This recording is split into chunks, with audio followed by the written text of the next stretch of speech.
Supreme court में चिल्लाते रहे विरोधी, मौलाना मोदी ने दे दिया 440 वोल्ट का झटका। सुनवाई से पहले सीजेआई दंग, नहीं रद्द होगा वक्फ कानून, मोदी पलट देंगे बाजी, फंस गए विरोधी मौलाना। आज सुप्रीम कोर्ट में वक्फ कानून को लेकर एक अहम और ऐतिहासिक सुनवाई होने जा रही है। कुल 5 याचिकाएं, जिनमें all India Muslim personal law board, AIMIM प्रमुख असदुद्दीन ओवैसी और DMK जैसी पार्टियों की याचिकाएं शामिल है। इन सभी ने वक्फ संशोधन कानून की संवैधानिक वैधता पर सवाल खड़े किए हैं। लेकिन सुप्रीम कोर्ट में सुनवाई से ठीक पहले मोदी सरकार ने एक ऐसा दांव चला है जिसे कानूनी मास्टर स्ट्रोक कहा जा रहा है। दरअसल केंद्र सरकार की ओर से सुप्रीम कोर्ट में एक हलफनामा दाखिल किया गया है जो पूरे 1332 पन्नों का है। इस हलफनामे में सरकार ने न सिर्फ वक्फ कानून को लेकर अपना पक्ष मजबूती से रखा है, बल्कि विरोधियों के तर्कों की धज्जियां भी उड़ाई हैं। खासकर उन मौलानाओं और संगठनों को बड़ा झटका लग सकता है जो इस कानून को खत्म करने की मांग कर रहे हैं। केंद्र सरकार ने साफ कहा है कि वक्फ कानून का मकसद मुसलमानों की धार्मिक आस्थाओं की रक्षा करना और वक्फ संपत्तियों का पारदर्शी ढंग से प्रबंधन करना है।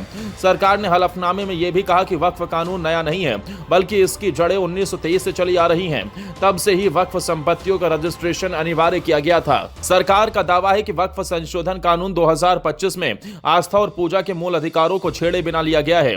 यह मुसलमानों की धार्मिक परंपराओं का सम्मान करता है, साथ ही वक्फ संपत्तियों में पारदर्शिता लाने की कोशिश करता है। सरकार ने हलफनामे में बताया कि 2013 के संशोधन के बाद वक्फ की संपत्तियों में 20 लाख एकड़ की बढ़ोतरी हुई है।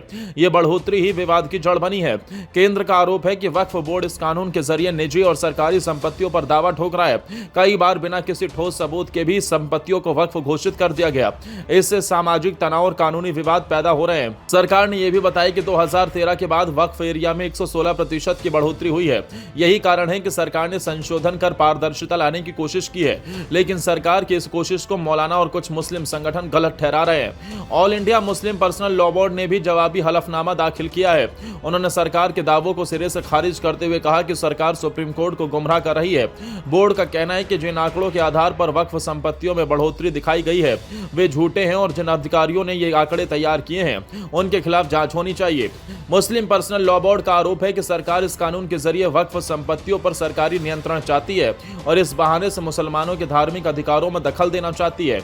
लेकिन सरकार का रुख साफ है। हलफनामे में यह स्पष्ट किया गया है कि यह कानून केवल पारदर्शिता, जवाबदेही और अनुशासन लाने के लिए लाया गया है। दरअसल हाल के वर्षों में कई ऐसी घटनाएं सामने आई है जहां वक्फ बोर्ड ने बिना किसी न्यायिक जांच के कई संपत्तियों पर दावा ठोक दिया।